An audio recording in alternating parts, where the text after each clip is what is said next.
오늘은 마가복음 10장 46절 이하의 말씀을 통해서 은혜 받을 기회를 살리라 라고 하는 제목으로 은혜를 나누고자 합니다.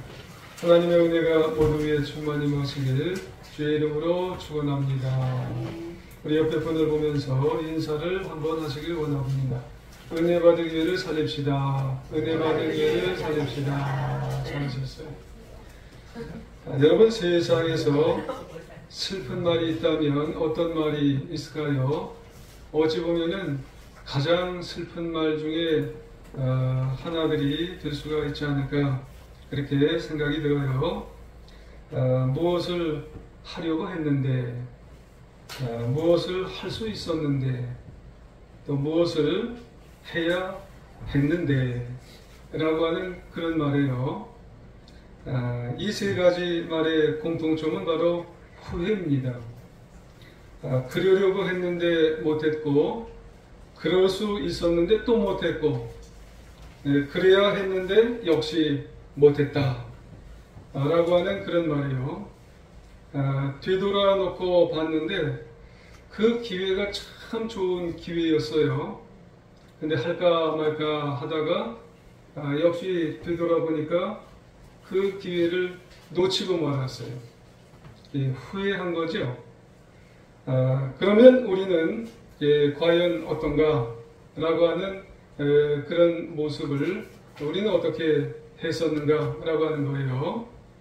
사실 우리도 인생을 살면서 후회의 말을 전혀 안 썼다면은 그것 간첩이죠. 가급적이면 주어진 인생의 최선을 다해 살아갈 수 있도록 그렇게 해야 된다는 것이 우리의 삶 속에 아마 있어야 되지 않겠는가 그렇게 생각을 해봅니다. 그러기 위해서는 우리는 내게 주어진 기회들, 또 내게 주어진 현재의 기회, 정신을 차려서 그 기회를 잘 살려서 붙잡으며 최선을 다해 살아간다는 것이 굉장히 중요하다는 거예요. 그러려면 우리의 신앙생활은 그럼 어떻게 해야 되냐라고 하는 거예요. 인생 세상에서의 주어진 기회와 똑같아요. 하나님은 우리에게 은혜를 주시려고 우리에게도 기회를 참 여러 번 주실 때가 있습니다.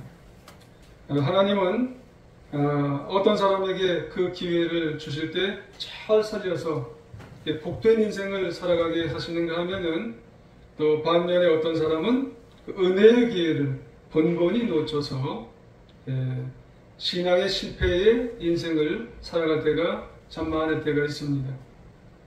그렇다면 한번 생각해 보세요. 지금 나의 모습을 돌아보면서 하나님이 주신 기회들을 잘 선용하여서 은혜와 축복을 나는 받았다고 생각하는지, 아니면은 하나님이 주신 은혜의 기회들을 놓쳐버리고 후회하면서 아쉬워하면서 나는 살아가는 그런 인생인지 한번 되돌아보아야 된다는 그런 말씀입니다. 분명히 이 둘 중에 하나의 모습이 오늘 내 자신이에요. 그렇기 때문에 이제 앞으로 우리는 우리에게 주어진 기회들을 잘 살려야 된다는 그런 말씀입니다. 특별히 신앙적인 기회가 나에게 올 때에 그 기회를 꼭 붙잡아야 돼요. 그러면은 내가 3년 뒤, 5년 뒤, 아니면 몇 년 뒤에 가면 그게 내 모습이기 때문에 그래요. 이제 앞으로 우리는 이런 주어진 기회들을 꼭 붙잡아서 풍성한 은혜의 삶, 승리하는 삶을 살아갈 수 있는 우리 모두가 되시기를 주님의 이름으로 축원합니다. 그러면 과연 어떻게 해야 될까요? 우리가 자세가 중요한 거예요. 그냥 자세가 아니라 능동적인 자세. 마태복음 11장 12절 이하에 보면은 천국은 침노를 당하나니 침노하는 자는 애앗느니라 이런 말이 있어요. 신앙의 적극성이 우리에게 필요하다고 하는 그런 말이에요. 그렇습니다, 여러분.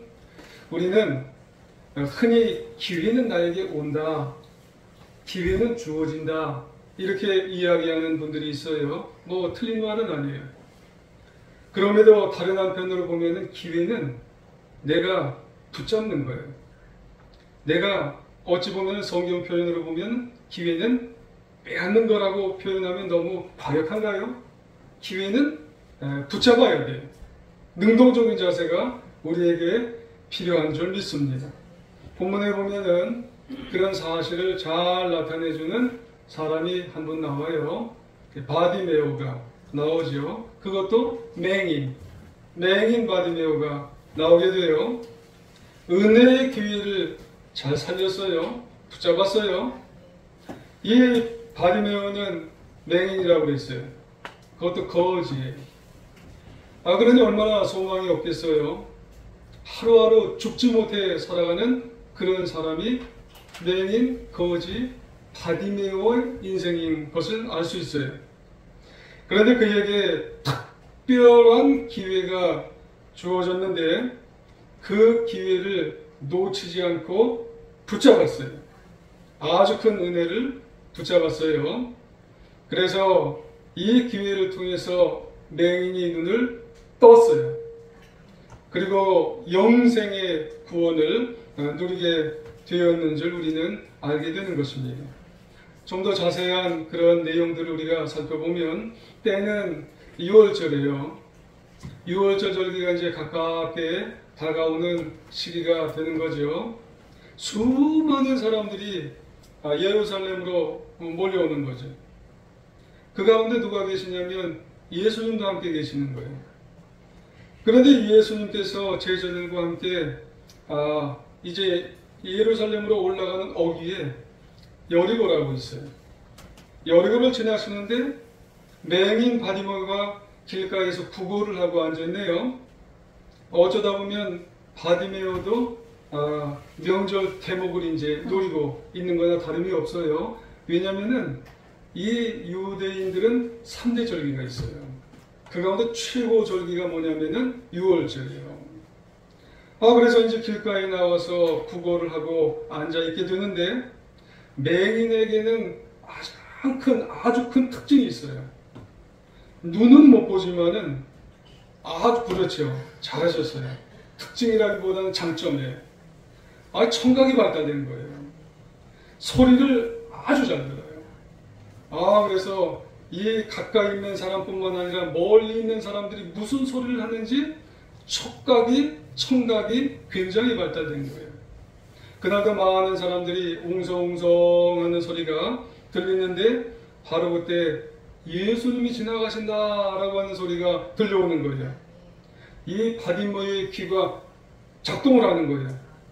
그래서 다른 사람은 다 안 들려도 예수님이 지나가신데 이 소리가 귀에 번뜩하고 들리는 거예요. 이 바디메오는요, 그 전에 맹인으로 아무것도 보이지 않는 그런 눈을 가지고 있었지만 사람들이 예수님에 대해서 하는 소리를 다 듣고 앉았던 거예요. 무슨 소리를 듣고 앉았냐면 예수님은 하나님의 아들이래. 예수님은 메시아, 이 메시아래. 예수님은 이적을 행하셨는데 수많은 병자를 다 낫게 하셨대. 예수님은 귀신도 쫓아내신대. 예수님은 죽은 자도 낫게 하셨대. 이거를 앉아서도 이 맹인이어도 이걸 다 듣고 앉았는 거예요. 왜? 내가 아프니까. 그런데 그분이 옆에 지나가신다는 소리가 귀에 들리는 거예요. 마음에 설레는 거예요. 어떻게 보면 소망 없이 살았던 이 맹인이 이제 살 수 있는 기회가 열리는 거예요. 절호의 찬스예요. 어떻게 보면 일생일대의 기회가 열리게 되었어요. 무슨 기회예요? 눈을 뜰 수 있는 기회예요. 할렐루야. 그렇습니다. 자신 앞에 기회가 생겼어요. 그래서 바디메오가 47절에서요. 나사렛 예수시란 말을 듣고 소리질러 이르되 다윗의 자손 예수여 나를 불쌍히 여겨 주소서 말씀했어요. 다윗의 자손이라고 하는 말의 의미는 뭐냐면 당시가 유대인 사회예요. 그 유대인 사회라고 하는 건 뭐냐면 유대 사상이에요. 아직 구약 사상이 임했다는 거예요. 구약 사상에서는 메시아, 메시아를 누굴 지칭하는 거예요? 예수님을 지칭하는 거예요. 그런데 바디메오는 그거를 청각이 발달되어 있기 때문에 다 듣고 앉았어요. 야, 메시아는 예수님이시된다. 그래서 그게 자꾸 들으니까 믿음이 되어서 예수님을 메시아로 지금 소리쳐 부르게 되었다는 거예요. 그래서 메시아요, 날 좀 불쌍히 여기소서. 메시아요, 나를 도와 주옵소서. 이게 믿음으로 소리쳐 부르게 되었다는 거예요. 바디메오는 찾아온 기회를 붙잡으려고 외쳤는데 있는 힘을 다해서, 놓치면 안 되잖아요. 있는 힘을 다해서 크게 소리쳐 외치게 되었다는 그런 말씀이에요. 그런데요, 방해적인 존재가 나타났어요.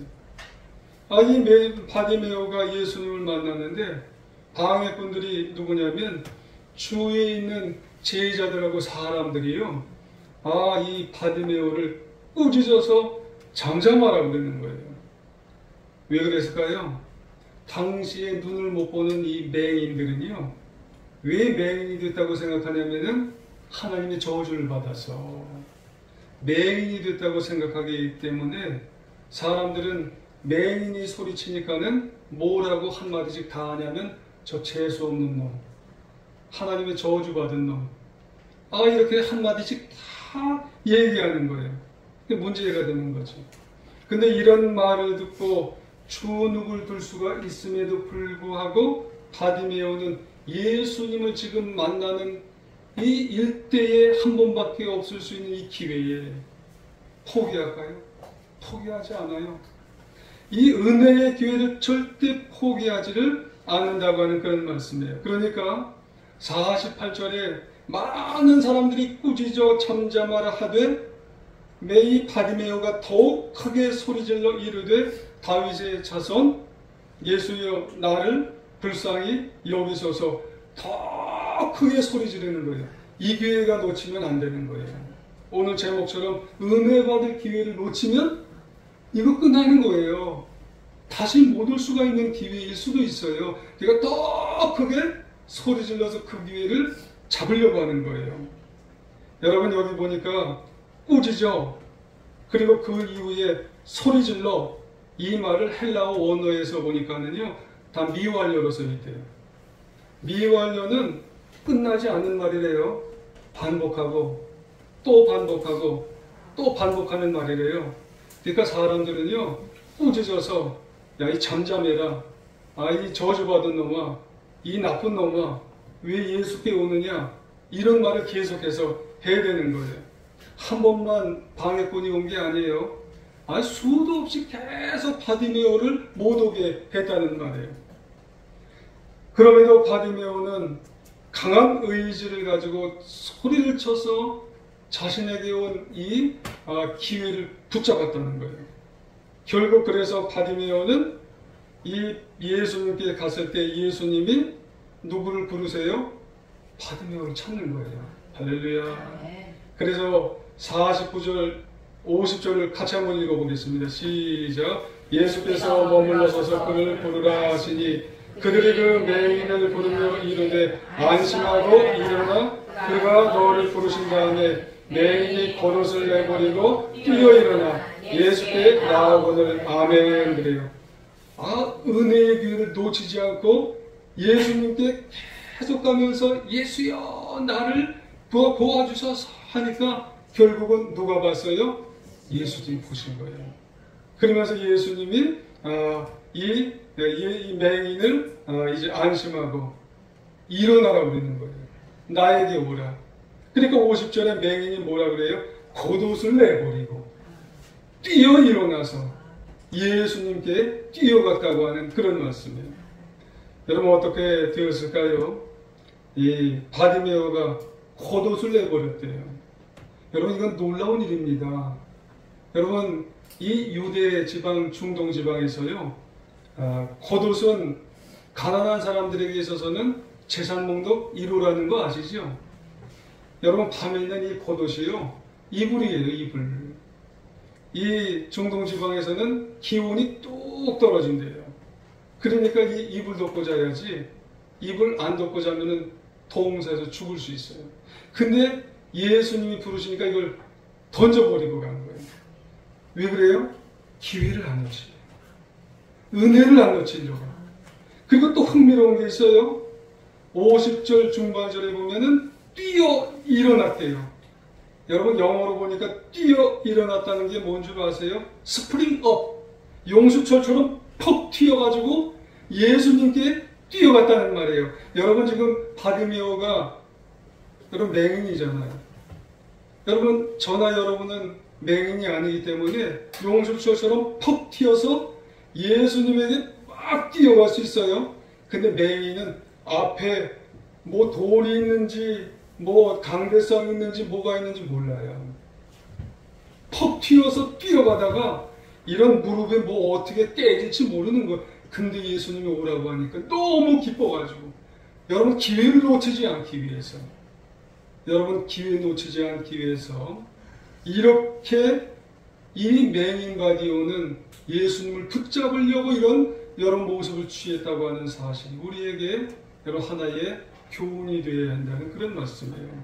그 후에 어떻게 됐나요? 51, 52절에 보니까 예수께서 말씀하여 이르 내가 네게 뭐 해줘야 되느냐. 맹인이 이르되 선생님 내가 포기를 원하나이다. 예수께서 이르시되 네 믿음이 너를 구원하였느니라. 그가 곧 보게 되어 예수님을 따라갔다는 거예요.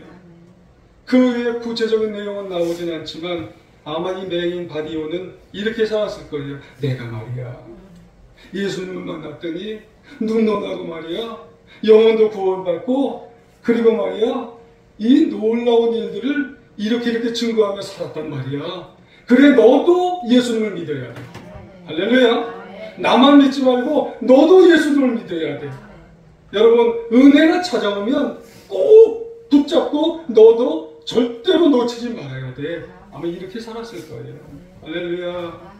여러분 은혜 받을 기회를 꼭 살리기 위해서는 그러므로 두 가지가 필요해요. 한 가지는 말씀 듣는 기회를 꼭 만들어야 된다는 거예요. 이 바디메오가 그랬잖아요. 우리가 신앙생활하면서 중요한 건 많다고 하지만 은혜 받을 기회를 놓치지 않기 위해서는 여러분 말씀 듣는 시간이 꼭 필요한 줄 믿습니다. 여러분 은혜의 역사가 있기 위해서는 말씀이 필요한 거예요. 누군가의 믿음도 그냥 생기는 게 아니에요. 말씀이 들어가기 때문에 예수님이 주신 말씀 이 말씀이 들어가기 때문에 여러분 그분이 변화되는 것입니다. 우선 말씀이 들어가고 확신이 생기고 그 결과 구원의 축복의 놀라운 역사가 있게 된다는 사실을 여러분 기억해야 될 줄 믿습니다. 그렇습니다. 성경 곳곳 처처에 누누이 말씀하는 것은 뭐냐면 내 말씀을 누가 들어서 구원받는 게 아니에요. 내 이 잘난 말씀을 들어서 구원받는 게 아니에요. 내가 대학교도 나오고 대학원도 나오고 박사도 해서 내 이 잘난 이 말씀을 들어서 누가 구원받는 사람은 세상에 단 하나도 없어요. 내가 초등학교도 못 나와도 내가 성경 말씀을 그분에게 진솔하게 마음을 다해서 증거할게. 그분이 변화되는 거예요. 그분이 예수님 믿는 거예요. 그래서 하나님의 말씀을 듣게 만드시고 그리고 확신하게 하시고 그리고 구원의 확신과 축복의 놀라운 역사를 있게 만드셔야 한다는 말씀이에요. 전도서 5장 1절 중반절에 보면 가까이 하여 말씀을 듣는 것이 우매한 자들을 제물 드리는 것보다 나으니라. 아멘. 여러분 무슨 말씀이에요? 우리에게 중요한 것 많습니다만은 말씀, 하나님의 말씀, 복음의 말씀이 여러분 그분에게 전달되어서 체험되게 하시고 깨닫게 하시고 구원의 놀라운 거듭남이 있게 만들어야 된다고 하는 말씀을 여러분 기억하시길 주님의 이름으로 부탁을 드리겠습니다. 누가복음 19장에 보면 삭개오가 나와요. 여러분 삭개오는 여리고 지역의 세리장으로 엄청난 부자예요. 여러분 권력도 세요. 반면에 마음은 항상 곤고한 거예요. 부자인데 마음은 곤고해요. 그러던 어느 날 예수님께서 여리고에 오셨다는 거예요. 그러니 예수님을 한번 봤으면 좋은 거예요. 그런데 수많은 사람들이 예수님 곁을 다 에워싸고 있으니 이 세리, 삭개오가 볼 수가 없어요. 그래서 키도 작은 터라 이 삭개오가 포기하지 않고 어디에 올라가냐면은 일명 뽕나무, 들무화과나무라고 그러죠. 그 나무에 올라가서 도대체 예수님이 어떤 분이신가, 예수님은 어떤 말씀을 하시나, 그걸 멀리서나마 듣기를 원하는 거예요. 체면도 불구하고.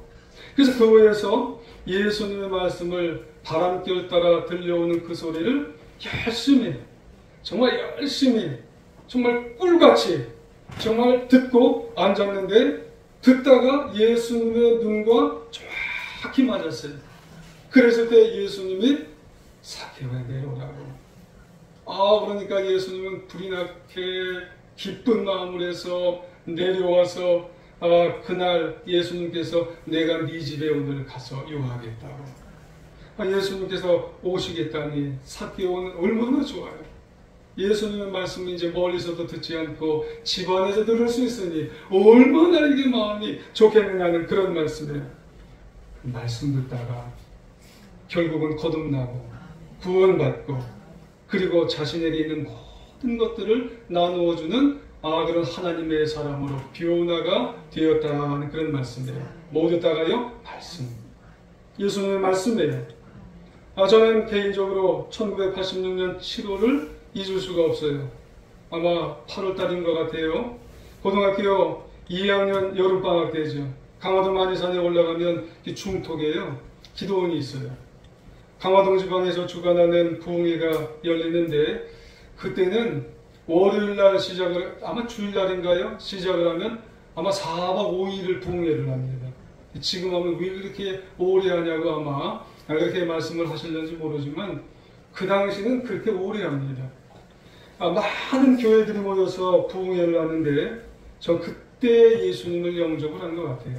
고등학교 2학년 때. 사실 갈 때는 믿음도 없었어요. 근데 몇몇 분들과 친구들이 한번 가보자. 그래서 갔어요. 저희 집은 작은 형하고 저하고 교회는 다녔는데 믿음이 그때 둘 다 그렇게 많지는 않았어요.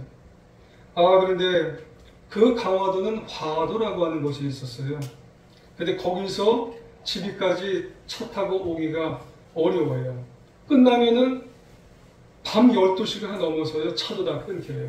그래서 갈까 말까 고민하고 있는데 친구들이 저희 아버지에게 가서 얘기해 준대요. 야, 네 아버지한테 가서 얘기해 줄게. 하나이는 장로님 아들이고 하나이는 권사님 아들인데 그때는 아주 친한, 지금은 잘 연락을 못하는데 아주 친해요. 그리고 나서 가보니까 또 오지 않게 거기 텐트 치고 같이 자재요. 그렇게 해서 예배를 드리는데 그 기도원이 꽉 차가지고요. 뒤에 앉을 수가 없어서 목사님이 강대상 여기까지 비집고 올라와요. 땀을 뻘뻘 흘리고 올라와서 내가 여기까지 앉아서 예배를 드려야 되나. 친구들하고 예배를 드리는데 그 뻘뻘 흘리고 예배 드리는 그 가운데 무슨 말씀인지 잘 기억이 안 나는데 그때 말씀을 듣고 정말 변화가 돼서 거듭나서 저는 세리가 되려고 했다가 감리교신학대학을 가게 되어서 예수님을 영접하게 되었다는 그런 말씀입니다. 여러분, 말씀이에요. 말씀의 자리를 여러분 우리가 은혜의 자리로 삼고 말씀을 받았을 때 우리가 하나님께서 역사하시는 그런 놀라운 역사를 갖게 된다고 하는 그런 말씀입니다. 부탁드리기는 나만이 아니에요. 우리가 가까운 사람들, 다른 사람들, 생명의 말씀을 들을 기회를 우리가 주어졌을 때 다음에 하자 그러면은 기회를 놓칠 수가 있다고 하는 사실을 우리가 알고 지금입니다. 지금 그 사람들에게 말씀의 기회를 줄 수 있도록 우리가 최선을 다해서 말씀의 기회를 살리는 우리 모두가 다 되시길 주님의 이름으로 부탁을 드리겠습니다. 한 가지 더. 우리가 은혜 받을 기회를 살리기 위해서는 기도의 기회를 살려야 돼요. 여러분, 기도의 기회가 항상 있는 게 아니에요. 기도의 기회를 잃어버리면 여러분, 그 누군가를 위한 기도가 안 올 수 있어요. 받으며 오는 모든 어려움과 장애물을 다 이기고 큰 소리로 고백한 말이 뭐냐면, 선생님, 보기를 원하나이다. 여러분, 보기를 원하나이다. 이 말은 간구예요. 기도하는 거예요. 여러분, 간구하여서 눈이 보이고 구원까지 얻게 되는 줄 여러분 아셔야 되는 줄 믿습니다. 여러분, 그 간구를 그때 하지 않았으면 눈이 안 보였을 수도 있고요. 구원 못 받을 수도 있어요. 한마디로 기도는 기회가 있을 때 여러분 해야 된다는 거예요. 이사야 55장 6절에 보면은 너희는 여호와를 만날 만한 때에 찾으라. 가까이 계실 때에 그를 부르라. 그렇게 말씀을 합니다. 여러분, 우리가 나도 그렇지만 누군가를 위해서 지금 기도하고 계신 분이 계신가요? 여러분, 가까이 계실 때 하나님을 부를 때 그 누군가를 위해서 기도할 때 여러분 지금 간절하게 여러분 놓지 말고 그를 위해서 기도해 나갈 수 있는 그런 간구의 소리를 하나님 앞에 부르짖으며 나갈 수 있는 모습이 있어지시기를 원합니다. 마태복음 15장에 보면은 가나안 여인의 기도가 나와요. 그의 딸이 흉측한 병에 걸렸어요. 괴로워해요.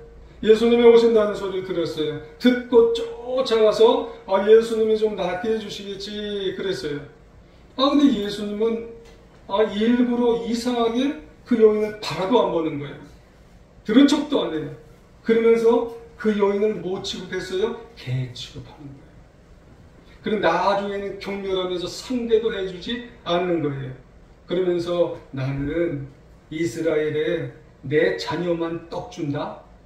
너 같은 이방 여인은 내가 떡도 안 주고 거들떠도 안 본다? 이렇게 얘기를 하는 거예요. 시험하시는 거죠. 그때 그 여인은 그래요?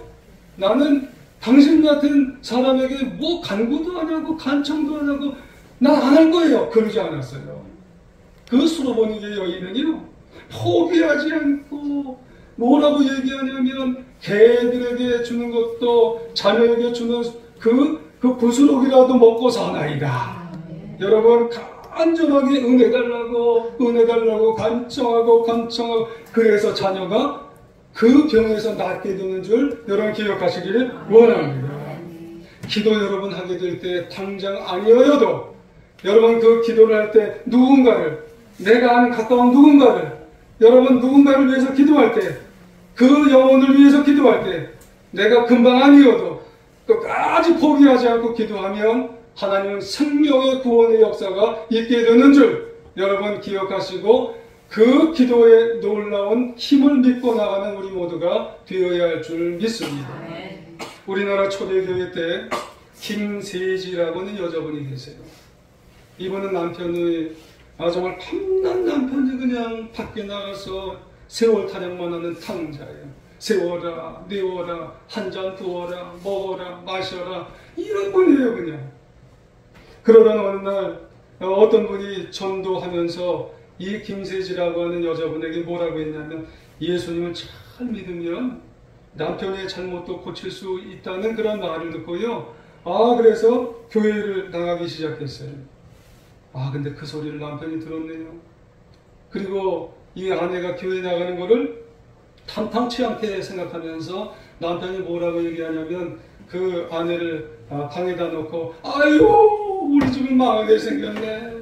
천하의 교회도 안 갔던 우리 교회 아유 망하게 생겼네. 망하게 그랬다는 거예요. 그래도 남편 구원을 위해서 불타는 마음으로 기도하게 되었다는 거예요. 그럴수록 남편의 반대와 핍박이 더 심해졌어요. 그러면서 도를 넘어서 아내에게 매질도 가끔 하게 되었다는 거예요.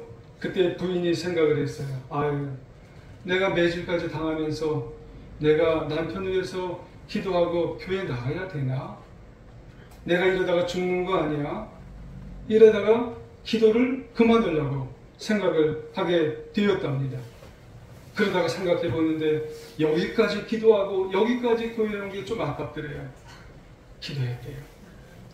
그러다가 어느 날 주일 아침에 이 김씨 부인이 남편 모르게 교회 갈 궁리를 하는데 갑자기 교회에서 아는 분이 와서 김씨 부인 교회 좀 같이 갑시다. 교회 좀 같이 갑시다. 그 남편 몰래 이 울타리 밑에서 누가 부르더래요. 그래서 얼른 나가려고 하는데 남편이 그러더래요. 깼어요. 꿈이에요. 꿈인데 신기한 일은 그 며칠 있다가 남편이 밥상을 이제 맞이하면서 이런 얘기를 하더래요. 오늘 아침 내가 이상한 걸 봤다. 꿈꾼 거예요, 남편도. 내가 막 자리에서 일어나려고 하는데 예배당에서 누가 왔어. 내다보니까 하나님이 날 부르시는 것 같아. 그동안 당신에게 잘못한 일이 많았어. 내가 정말 미안하다고. 나도 예수 믿는 것이 옳은 것 같은데 다음 주부터 내가 같이 나가게 줄게. 이렇게 해서 나갔대요. 그때부터 남편은 이 아내보다 더 열심히 나가더래요. 김씨 부인은 나중에 감리교 전도인이 되었대요. 그 자녀 중에 이 우리나라에 광성고등학교라고 있어요. 제가 알기로는 서울에 하나 있고 인천에 하나 있는데 아마 서울인 것 같아요. 광성고등학교 교장 선생님이 되셨어요. 그리고 그 자녀 한 분 중에 감리교의 초대 감독님을 역임하신 들어보셨어요? 양주삼 박사님. 양주삼 감독님이 이분의 자녀의 자녀예요. 여러분, 은혜 받을 찬스를 그때 기도하다가 내가 관둬야지 그랬으면 광성고등학교 교장님이 안 나왔고, 내가 관둬야지 그랬으면 양주삼 여러분 이 초대 감독님이 안 나온 거예요. 기회를 여러분 놓치겠어요? 여러분 고린도후서 6장 2절에 보면 보라 지금은 은혜 받을 때요. 보라 지금은 구원의 날이로다. 할렐루야.